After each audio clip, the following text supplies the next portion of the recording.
और प्रसंगों में घर के सदस्य को मौन रहना चाहिए, उसको बोलना नहीं चाहिए, पर जीवन में भी ज्यादा से ज्यादा मौन रहना चाहिए। बोलने की कोई आवश्यकता नहीं है। जब हम एक शब्द बोलते हैं ना, शरीर का एक एक रक्त कण, शरीर के एक एक स्नायु, शरीर का एक एक रुआ, शरीर का एक एक अंग सब कार्यरत हो जाते हैं, तब एक शब्द आप बोल सकते हैं। शरीर का एक एक रक्त कण, एक एक अवयव, एक एक रुआ और समग्र मानसिक जो ज्ञान चेतना है, सब कुछ कार्यरत होने के बाद एक शब्द बोला जाता है। अब 10 किलोमीटर चलते दौड़ते दौड़ते जाओ, जो थकान लगती है ना, वो 1 घंटे बोलने की थकान मनुष्य को लगती है। इसलिए बहुत बोलना नहीं चाहिए, ज्यादा से ज्यादा मौन रहो। मौन से रोग प्रतिकारक शक्ति भी रहती है, मौन से आयु भी बढ़ती है, मौन से बहुत कुछ लाभ मिलता है। आज ज्ञान विज्ञान में भी जाहिर है, मेरे शास्त्रों में तो मौन की महिमा है ही, लेकिन बहुत कम लोग होते हैं जो ज्यादातर मौन रहते हैं। मौन से वाणी का प्रभाव भी रहता है, ईश्वर स्मरण से वाणी का प्रभाव रहता है। उनकी रूखी सुखी वाणी नहीं रहती, उनकी वाणी में कुछ प्रभाव, वाणी में कुछ भाव रहता है, जिनकी वाणी में ईश्वर का स्मरण हो। आज मैं ना बोलती जा रही, प्रसंग बिगड़ने वाला है। मेहमान दौड़ते दौड़ते हिमालय के पास गए, तो लोग हंबड़ा होकर ना तेजो पर हंबड़ा तो मिलते हैं। दौड़ते दौड़ते मेहमान हिमालय के पास गए और हिमालय को बुलाकर लाए। हिमालय को कहा कि मैना जी तो दुल्हे महाराज का अनादर कर रहे हैं, तेजो पर हंबड़ा तो नहीं बिल्कुल। हिमालय जी आए और कहा, मैना क्या बात है? मैना ने कहा, मुझे क्यों पूछने की आवश्यकता है, देखो ये दुल्हे को, और कितनी सुंदर हमारी पुत्री पार्वती है। इतनी सुंदर पुत्री पार्वती, कुरूप वर के साथ हम विवाह करेंगे? ये तो लायक ही नहीं, अनलायक है, वो तो योग्य नहीं, अयोग्य पति है। और शिवपुराण में उन पर बहुत कुछ कहा भगवान व्यास ने। अयोग्य वर को कन्या वराने से बाप को कन्या घाती कहा जाता है, उसकी पुत्री की हत्या का उनको दोष लगता है। इसलिए बहुत सोच समझकर अपनी पुत्री का कन्यादान करना चाहिए। कभी दबाव में, कभी शर्म में, कभी धर्म में, कभी कोई कुटुंब परिवार के दबाव में, पैसा लेकर लालच में पड़कर अपनी पुत्री को, अयोग्य वर को कभी देनी नहीं चाहिए। ये बाप को बहुत पाप लगता है। आपकी बेटी आपके घर रहेगी तो कम पाप, कम दोष लगेगा, लेकिन जो ऐसे अयोग्य वर को अपनी बेटी का कन्यादान करते हो, बाप को कन्या घाती, अपनी पुत्री का हत्यारा कहा जाता है। कई समाज में हम देखते हैं, सामने बैठे बैठे थोड़ा थोड़ा पी लेते हैं और एक दूसरे वचन दे देते हैं कि मेरी बेटी को आदि, तारे बेटे को जा, ऐसा पीते पीते वचन दे देते हैं, और कन्या को पूरा जीवन दुख भोगना पड़ता है। शिवपुराण में तो उन पर बहुत सारा वक्तव्य दिया है। जो निर्धन है, अपाहिज है, अकमाओ है, शक्तिहीन है, दुर्बल है, बीमार है, पंगु है, रोगिष्ट है, ऐसे युवक को कभी कन्या देनी नहीं चाहिए। और जो अभक्ष का भक्षण करता है, जो जुआ खेलता है, जो मदिरा पान करता है, जो मादक द्रव्य का सेवन करता है, ऐसे युवक को अपनी कन्या कभी देनी नहीं चाहिए, कभी नहीं। દીકરીઓને પણ પ્રાર્થના, ક્યારે પણ છોકરો જોવા આવે પહેલા પૂછવાનું, તમાકુ ખાચ, બીડી પીવે છે, માવો ખાચ, ગુડકા ખાચ? એમ કે હા ગુડકા ખાવ છું, માવો ખાવ છું, તો કહેવાનું લાવ રાખડી લાવો છારે, લાવ તને બાંધો ખમા મારા વીર, ભાઈ બીજ ને દી આવજે, રક્ષાબંધન દિવસે આવજે।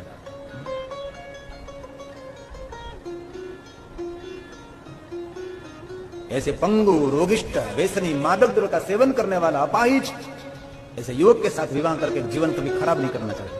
जीवन का मूल्य है, जिनका मूल्य कोई दे नहीं सकता, ये जीवन का मूल्य हो, ये जीवन किसी को आप दे रहे हैं, ये पहली बात विचार करना चाहिए। हिमालय जी ने मैना जी को समझाने का बहुत प्रयास किया, लेकिन हिमालय की बात मैना ने एक भी नहीं मानी, कुछ भी नहीं माना। बाद में हिमालय जी ने भगवान शिव जी को याद किया है, क्योंकि हिमालय महादेव जी के परम भक्त है। और शिवपुराण में है, हिमालय पहाड़ में बहुत सारे महादेव के लिंगों की स्थापना की है। पूरा हिमालय पहाड़ शिवलिंगों से भरा रहता है, इतने शिवलिंग है हिमालय पहाड़ में, अगणित लिंग स्वरूप है। हम तो केदार जाते हैं, आदि केदार जाते हैं, पंच केदार जाते हैं और आ जाते हैं वापस, ऐसा नहीं। पूरा हिमालय पहाड़ भगवान महादेव के लिंगों से भरा, और बहुत सारे शिवलिंग नगाधिराज हिमालय जी ने अपने करकमलों के द्वारा स्थापित किया है। आज अपना प्रसंग थोड़ा बिगड़ रहा है, तो हिमालय जी ने भगवान महादेव को याद किया, भगवान शिव हमारा मंगल करो, हमारा शुभ करो। हिमालय कौन है? महादेव के परम भक्त है। और हिमालय जी आज कह रहे हैं मनोमन, महादेव मेरे आंगन में सामान्य वर बनकर तू खड़ा है, लेकिन कोई नहीं जानता तू ईश्वर है। मैना भी स्वयं भूल गया है कि तू वर है, साक्षात तो ईश्वर है। और नगाधिराज हिमालय जी ने भगवान शिव की सुंदर प्रार्थना की। क्या कहा मालूम? हिमालय जी ने कहा तू ही ब्रह्मा है, तू ही विष्णु है, तू ही रुद्र है। भगवान आदि अनादि जगत करता हरता संहारता भगवान तू शिव एक है, और कोई है ही नहीं। ये तेरी लीला है, मैं भी तेरी लीला का एक पात्र हूं, और ये मैना भी तेरी लीला के पात्र है। भगवान करता हरता संहारता रक्षा करता महादेव आप हैं। ये जो शब्द प्रसाद है ना, नगाधिराज हिमालय जी ने अपने मुख से शिव की स्तुति का गायन किया। बहुत लंबी स्तुति है। स्तुति की तो इतनी महिमा है कि सभी कामना मनोकामना चित्त कामना सभी कामनाओं की पूर्ति करने के लिए नगाधिराज हिमालय जी ने जो भगवान शिव जी के लिए गाया है वो शिव पुराण में विस्तार से गाया है। आइए दो पंक्ति इनमें से एक पंक्ति हम भगवान महादेव को समर्पित करेंगे जो हिमालय जी ने गाया है। ब्रह्मा सृष्टि हिमालय जी ने कहा महादेव ब्रह्मा का रूप लेकर सृष्टि का विस्तार करते हैं, सृष्टि का सर्जन करते हैं। आप स्वयं विष्णु बनकर जगत का पोषण करते हैं और स्वयं शंकर बनकर जगत की रक्षा करते हैं। भगवान मैं आपको प्रणाम करता हूं, मैं आपकी वंदना करता हूं। ये कौन बोल रहा है? स्वयं नगाधिराज हिमालय जी भगवान शिव की स्तुति का गायन कर रहे हैं। ब्रह्मा सृष्टि कर्ता त्वं विष्णु परिपालक त्वं शिवः शिवदो अनंत शिव तू आदि अनंत है। सर्व संहार महादेव सर्व संहार भगवान तू ही जगत का रचयिता है, तू ही जगत के पोषण करता है, तू ही जगत के रक्षा करता है। और अंत में कहा तू ही संहार करता है। एक ही तत्व सब कुछ काम करता है ना, दूसरा कोई तत्व नहीं, एक ही तत्व सब कुछ कार्य करता है, जिनको हम शिव तत्व कहते हैं, जिनको आदि तत्व कहते हैं। कई लोग नहीं कहते कि तत्व ज्ञान होना बहुत असंभव माना जाता है। अरे कुछ भी असंभव नहीं भाई। तत्व ज्ञान का अर्थ है जड़ चेतन गगन अगन में आकाश प्रकाश में जीव जंतु में मानव दानव में सब में भगवान शिव का दर्शन हो जाए, उसको कहते हैं तत्व ज्ञान। क्या बड़ी बड़ी लंबी व्याख्या, क्या लंबे लंबे पुस्तक पढ़ने की आवश्यकता है? सिर्फ इतनी बात, जो कुछ दुनिया में दिखाई दे रहा है इसमें सब में ईश्वर का दर्शन करना, उसको कहते हैं तत्व ज्ञान। और कोई तत्व ज्ञान नहीं होता। तत्व ज्ञान की कितनी बुक पढ़ते रहो, तत्व ज्ञान की बुक, तत्व ज्ञान तत्व ज्ञान तत्व ज्ञान पढ़ते रहो पढ़ते रहो पढ़ते रहो, बुढ़े हो जाओ पढ़ते पढ़ते पढ़ते पढ़ते कुछ नहीं हाथ में मिलेगा। एक छोटा सा निर्णय पूरे विश्व में ईश्वर का दर्शन करा सकता है। पेड़ में तो, पहाड़ में तो, देव में तो, दानव में तो, मानव में तो, जीव में, जंतु में, पशु में, पक्षी में, गगन में, अगन में, आकाश में, प्रकाश में, चंद्र में, ताराओं में, सरिताओं की कलबलाट में, सागर की लहरों में, तू ही तत्व ज्ञान। क्या बड़ी व्याख्या तत्व ज्ञान की है। बाहर भी तू, भीतर भी तू, भीतर भी तू, बाहर भी तू, सर्वत्र समान, सभी जगह पर तू ही तू है।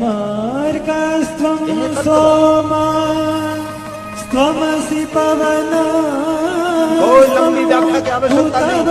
दृढ़ निर्णय, शत्रु में तू, मित्र में तू, बाप में तू, माँ में तू, मेरे में तू, सब में तू ही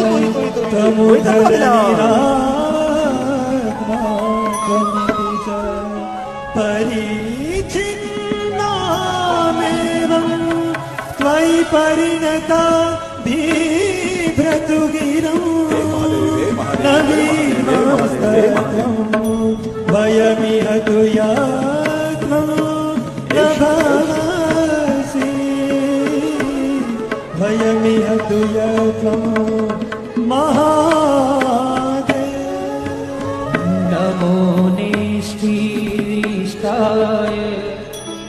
प्रियदवदमीष्ठाय च नमो नमः क्षोधिष्ठाय बालक भी तू, बुढ़ा भी तू, युवान भी तू, स्मरहर महिष्ठाय ऊपर भी तू, मध्य में तू, पाताल में तू, तू ही तू। नमो वर्षिष्ठाय त्रिनयनयवीष्ठाय छोटा भी तू, बड़ा भी तू, नमो दूर भी तू, नजदीक भी तू, नमः सर्वेस्मै मेरा जन्म भी तू, जीवन भी तू, मृत्यु भी तू। तदिदमिति सर्वाय च नमः सर्वस्मै बीज भी तू, अंकुर भी तू, पौधा भी तू, छोड़ भी तू, झाड़ भी तू, फूल भी तू, फल भी तू, और फूल की सुगंध और फल का रस भी तू। तदिदमिति सर्वाय च नमः। हिमालय जी ने यही कहा है, भगवान तू ही तू है, तवेश्वरिया सभी जगह पर तू है परमात्मा, गुणातीतो महादेव तू है, ज्योति रूप सनातन तू। ये पूरी जो स्तुति है हिमालय जी ने, ये तत्वज्ञान पर आधारित है। दूसरा श्लोक जो हिमालय जी ने गाया भगवान महादेव के लिए, प्रकृति तू, प्रकृति के पुरुष भी तू, प्रकृति तू।